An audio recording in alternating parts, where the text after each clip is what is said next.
Dans quelle perspective utiliser le temps que nous avons à vivre? Comment vivre?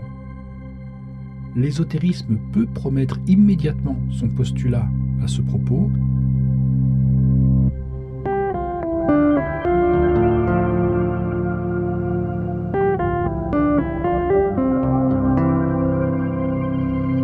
Nous continuons notre tour d'horizon de quelques postulats que l'ésotérisme, sous ses différentes formes, véhicule. Parfois de façon assumée, mais aussi parfois de façon induite, voire maquillée.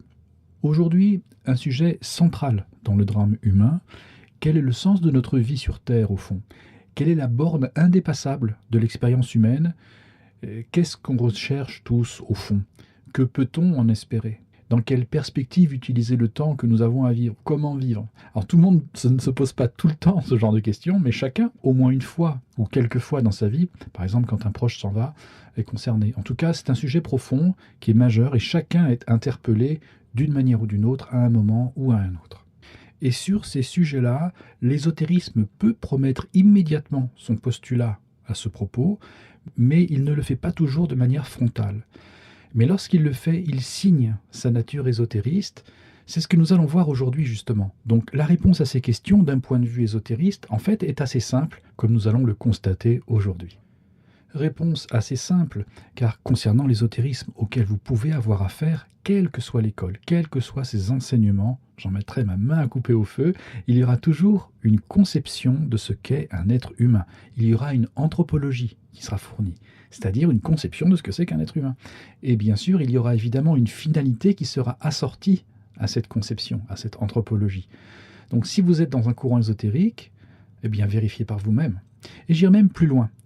Au-delà des différentes écoles, des différents mouvements, courants, enseignements divers, le but de la vie sera sensiblement le même. Étonnant, non? Et c'est précisément par l'expression de cette finalité que l'on pourra identifier un enseignement ou un courant ou une école de type ésotériste. Et oui, plein de courants différents, plein de diversité pour une même finalité, un même but. Là, le discernement n'est pas très compliqué et par l'exposé de ce but que l'on va voir aujourd'hui, ce sera la signature ésotériste. Donc je vous donne là un moyen de discerner qui est aussi simple que puissant finalement. Ouh là là, mais quel suspense! Quel est donc ce but ultime de la vie que je vais résumer pour vous aider à discerner et à repérer la signature de l'ésotérisme? Eh bien, je ne vais pas traîner plus longtemps, l'ésotérisme promet la délivrance par la connaissance, qu'il appelle parfois la gnose. Et c'est tout. C'est-à-dire rien que ça. Mais la gnose, c'est tout, c'est la réponse, avec un grand R, évidemment. En fait, nous allons retrouver ici le prolongement de ce qui est le rapport à la vérité, comme on l'a déjà évoqué dans cette série. Et c'est pour ça que derrière le terme de connaissance, il y a plusieurs compréhensions de ce qu'est la connaissance, avec un grand C. On retrouve en gros nos trois tendances qui vont correspondre aux différents rapports à la vérité comme on l'a déjà rencontré. Et c'est ce que l'on va aborder à partir de maintenant. Trois aspects. Donc le premier, on peut comprendre la connaissance au sens de ce que l'on appelle aujourd'hui la connaissance encyclopédique, du nom du projet des philosophes dits des Lumières, qui propose en fait l'accumulation de savoirs et de définitions de façon à avoir un intellect qui soit une vraie bibliothèque en quelque sorte. Cette connaissance correspond à celle de Pic de la Mirandole, dont on a déjà parlé, et qui serait, dans sa démarche, à l'origine du mouvement des différents courants ésotériques actuels ou modernes. Ça, c'est la première approche, le savoir encyclopédique. Ensuite, la deuxième approche de la connaissance, on peut la voir comme la gnose, donc celle plutôt des gnostiques historiques. Il s'agit en fait d'une expérience, et non pas d'une accumulation de savoir, une expérience qui est à la fois le contenu et le contenant. C'est un état de conscience qui produit une sorte de déferlement d'une lumière dite supérieure, et on pourrait parler d'une expérience d'un état supérieur de conscience temporaire. Et ce qui va en ressortir sera ensuite formulé dans des mots qui seront parfois usuels, parfois dédiés, et qui va classer le discours qui ressort de cette expérience dans la catégorie du sacré, et en même temps du secret. Ce sera intellectuellement difficile à comprendre, mais ce sera de nature dite spirituelle, et issu d'une expérience donc lumineuse ou d'illumination. Et ça, c'est un rapport gnostique à ce qu'on appellera donc cette connaissance. Cette expérience sera exprimée comme une expérience de connaissance.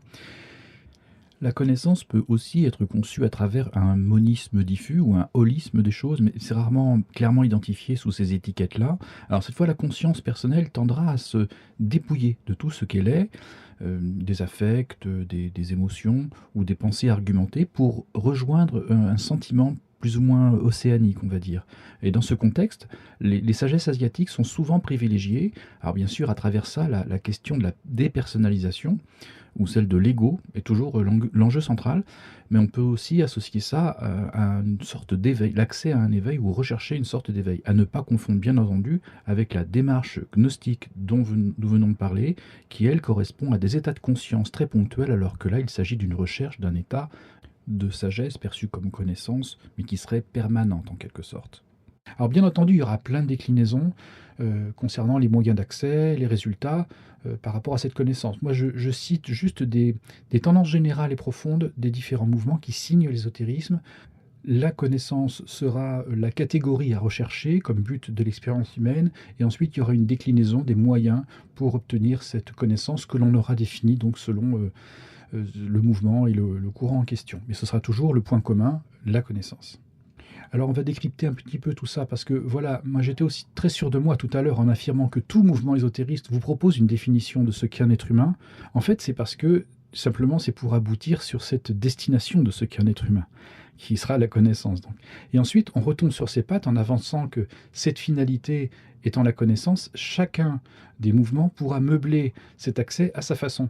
Et vous constaterez aussi que cette anthropologie rejoindra le rapport à la vérité dont on a déjà parlé. Tout cela est assez cohérent finalement. Après, selon les écoles, la portée sera différente, donc les chemins seront spécifiques, et c'est ce qui va différencier les différents courants ésotéristes, mais tous unis par ce même anneau, qui est donc l'accès ultime de la conscience humaine ou de l'être humain, quelle que soit l'instance, comment on va l'appeler, l'âme, l'esprit, le corps subtil, l'atma ou je ne sais quoi, ce sera toujours la connaissance. Mais la connaissance sera considérée vraiment comme le sommet de ce que peut ou de ce que doit atteindre un être humain, ultimement. C'est en quelque sorte la borne indépassable de l'expérience humaine.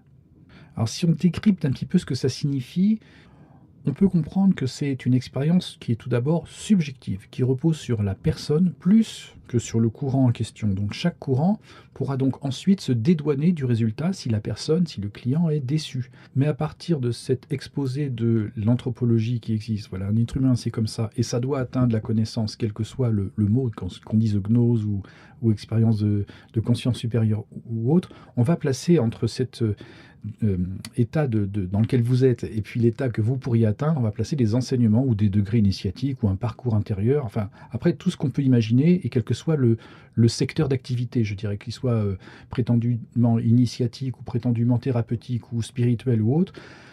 Le point commun de toutes ces approches ésotériques étant surtout le plus souvent de communiquer que la connaissance ou la gnose correspond à une expérience incommunicable. Et donc on communique toujours autour de l'incommunicable, on communique à propos du secret, on propose toujours quelque chose qui est plausible, que l'on peut imaginer ou idéaliser, mais qui est très peu abordable en réalité, qui reste très flou et insaisissable.